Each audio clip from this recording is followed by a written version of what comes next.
Hey everyone, welcome to another episode of the Buyer's Guide series from Ampro Engineering. For this episode, we've got a very interesting RC car with a very interesting history. This is a Tamiya King Cab. This is 58081, released October 31st, 1989. I just realized it was released on Halloween.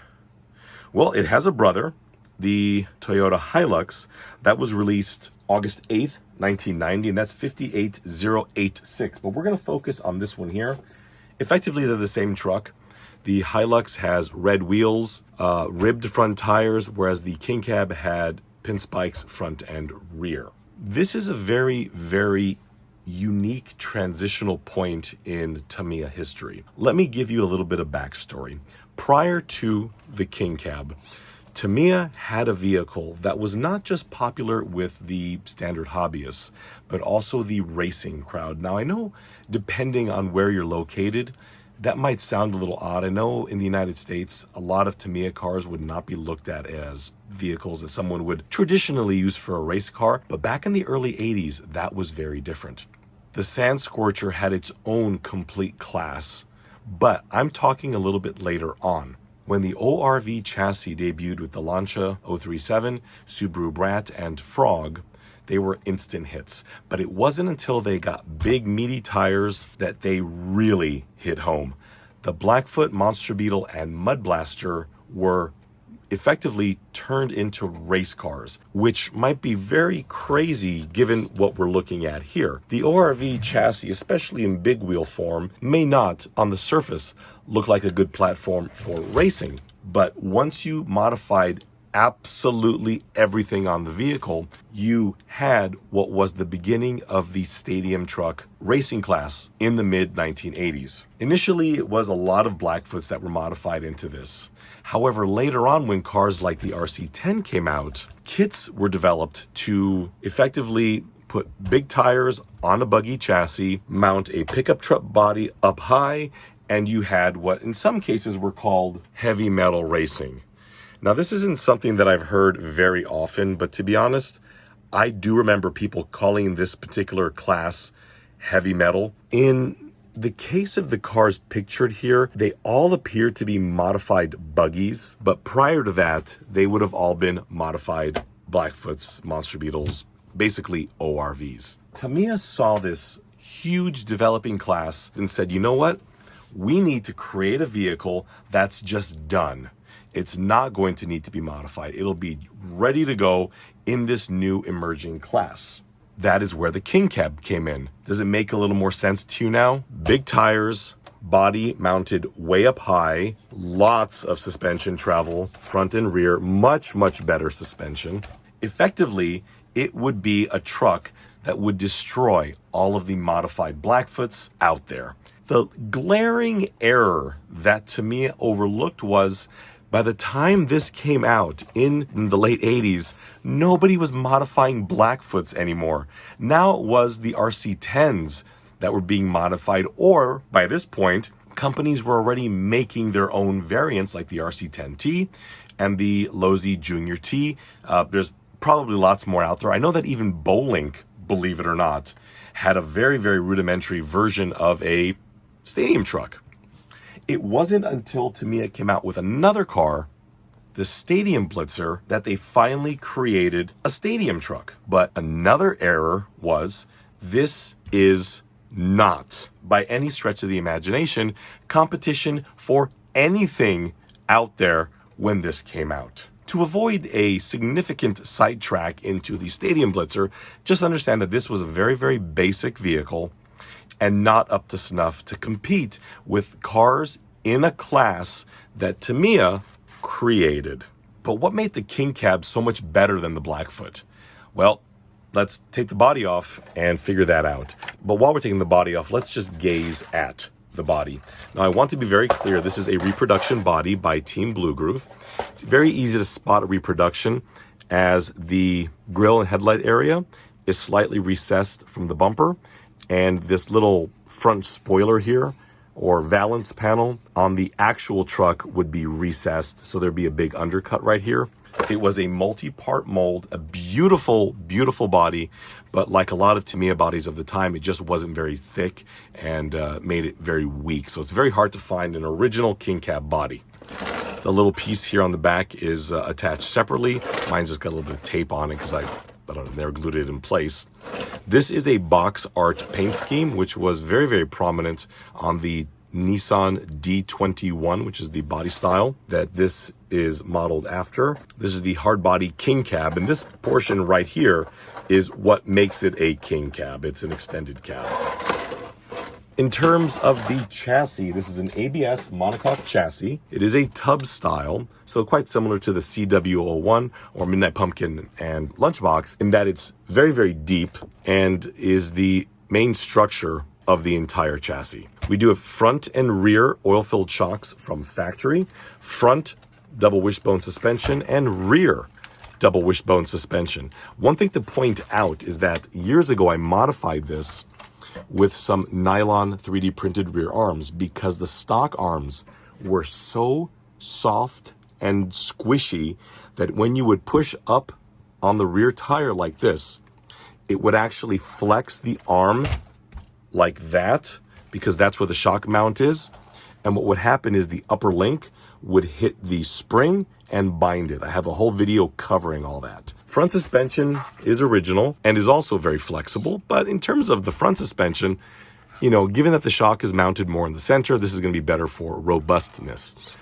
These two parts on this truck have been replaced. I don't know why. I don't think these were bad on this truck. I think people were just asking me for them, so I did redesign these two parts. We do have a front sway bar here. Servo placement mounted back here with a little bit of a bell crank. The steering, you know, typical Tamiya, it's got play. I've seen tremendously worse on a Tamiya product. The original battery placement, I don't even know why this is in here still. The original battery placement, I'll pull this out for the time being, was here on the side, and it had a little lip that you'd push up to slide the battery out. In my first attempt driving this truck, I made a turn and the battery shot out the side. So that wasn't going to work, and I went ahead and designed a new system where now the battery will never, ever fall out of the vehicle. You can see here that the battery that is required usually would be a standard nickel metal hydride or NiCad stick pack, which were standard operating fare back in the 80s and 90s. With a new lithium polymer battery, it's just way, way too dangerous. And on the other side here, you can see I've got the little pad. This little patch here to close it all. Link to a video up right here that covers the entire installation. A couple areas to look out for on the king. What was that noise? I don't know what that noise was. A couple areas to look out for on the king cab. This area right here is where the stock bumper is usually mounted. It's a little L bracket of a bumper. It's nothing to write home about. The issue is upon impact, the forces are transmitted from the bumper straight to this vertical post here, and they just shatter. So what I had to do was develop a system over here where you've got this big flexible part which absorbs quite a lot of the impact to ensure that the front end isn't damaged. I also made this skid plate here because once again, it seemed that you needed something to deflect from a frontal impact. It's very, very easy to find these damaged in the front end simply because of collisions. Not even very big ones. Simple collisions, given the age of the truck now, can result in damage on the front, and that's not so good. Now, one area I've not talked about yet, and that is back there. And there is a reason for that. Do you remember that Tamiya Blackfoot I was just talking about? Well, Tamiya created the Blackfoot based on a small-wheeled buggy, the Frog. And I say the Frog because it was not based on the Brat or the Lancia 037. The Frog had a differential. Like the Blackfoot, this truck was based on the Astute buggy. Small tires, smaller, lighter chassis. And what happened was, as usual, where did this come from? Right there. As usual, the transmission was not altered to put it in the king cab. And what happened was a lot of wear and tear happened on the rather small differential.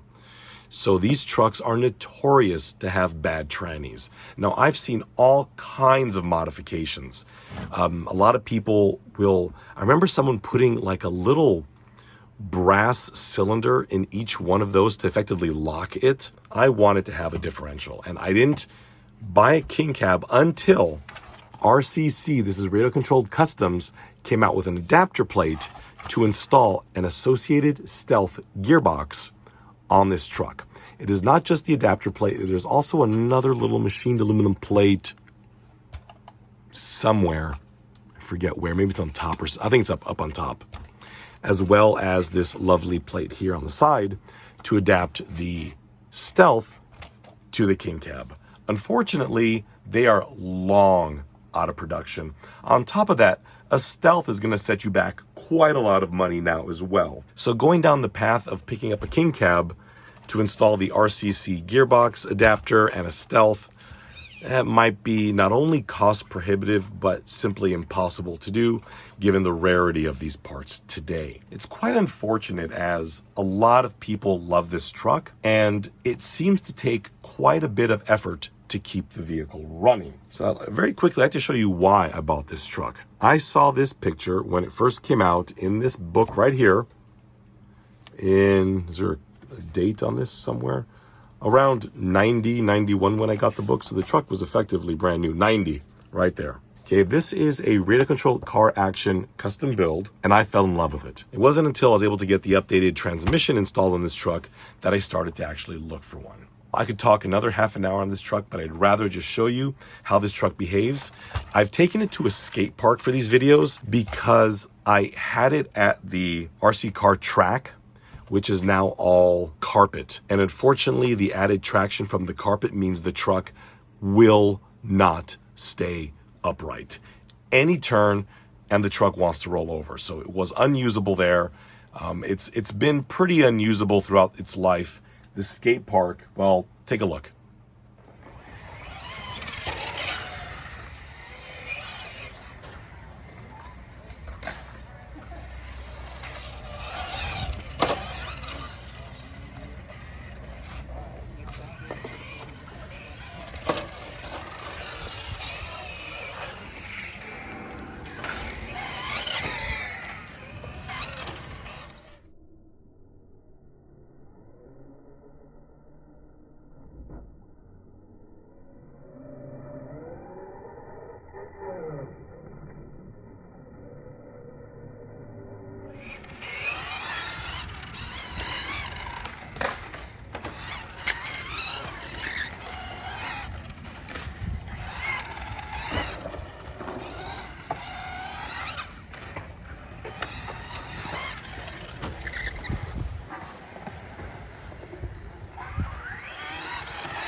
Whoop.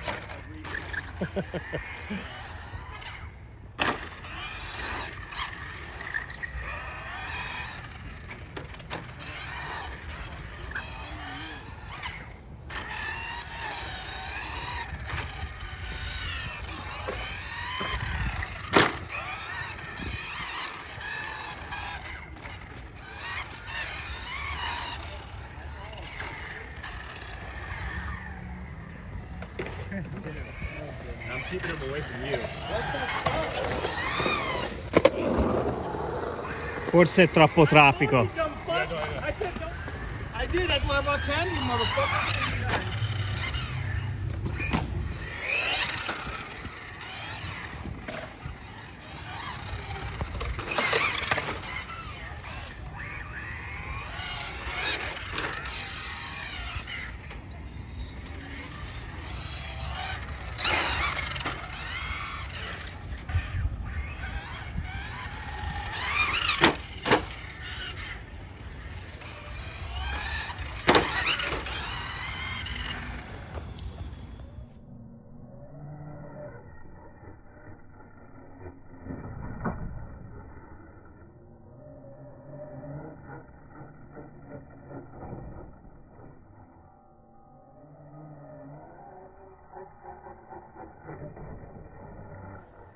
That driving at the skate park was by far and above the most fun I have ever had with this truck. It's like I finally found the only place it's good at. It's been at dirt off-road tracks, it's been at carpet off-road tracks, it's been in the parking lot, and I never once had a good time with this truck. And I've had it for going on 10 years. That skate park, it was outstanding at.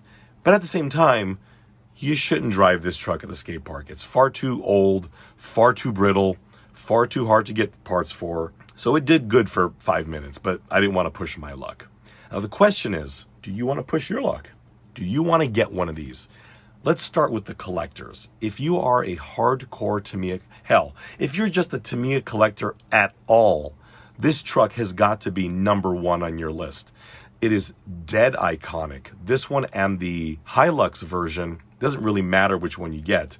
This one's iconic in its Nissan livery. The Toyota's iconic in its Toyota livery. They're big, imposing, really cool looking trucks and will look outstanding on your shelf. However, if you're just looking to pick up one of these to drive it around and enjoy yourself, I'd be careful. I have never come across one of these that had a good gearbox. This one here, honestly, I think it might, oh God, it sounds awful. Yeah, it sounds terrible. I'm sure by now, lots of Tamiya purists are well aware of what to do to the original gearbox to make it robust. I think that the Super Astute, and please don't quote me on this, had a better gearbox, but then that involves you sourcing parts from a Super Astute. Perhaps that's easy to do. I don't know. What I do know is that I really, really wanted to get this truck. I really wanted to play with this truck. And save for the 5 minutes that you saw, I've never enjoyed it. And that's really not okay with me. If you are really looking to get your hands on one, my recommendation is look for a good one. Not a perfect one. Those are going to set you back. At the time of this filming, Tamiya has not re-released this vehicle or the Toyota variant. So all the parts you're going to need to get for this truck are going to be vintage parts. Apparently these wheels are quite hard to get. Same with the tires. I, again, don't have the correct tires on this truck, but if you do get yourself a junker, you may end up putting way more into it than you anticipated. If you're looking for the RCC adapter, that's another unicorn that I'm sure someone's got one that they've either never installed or they've got it for sale with the truck. But remember that you are going to have to source a stealth gearbox. So this may not be the truck that you want to get for just running around. Nostalgia plays a huge factor. If this was your dream truck as a kid, who am I to tell you no? I'm just here to let you know some of the pros and the cons of a very, very iconic RC car that could have been so much more had Tamiya not completely missed the mark. My friends, I hope you've enjoyed this video. This has been a very, very long time coming. And now that the video is done, this truck is out of here. We've got several more installments of the buyer's guide coming up. I've never finished the Frog or any of the big wheel ORV ones, so please stay tuned for those. And I've got a ton more designs coming up very soon. Thank you all so much for watching. We'll see you next time.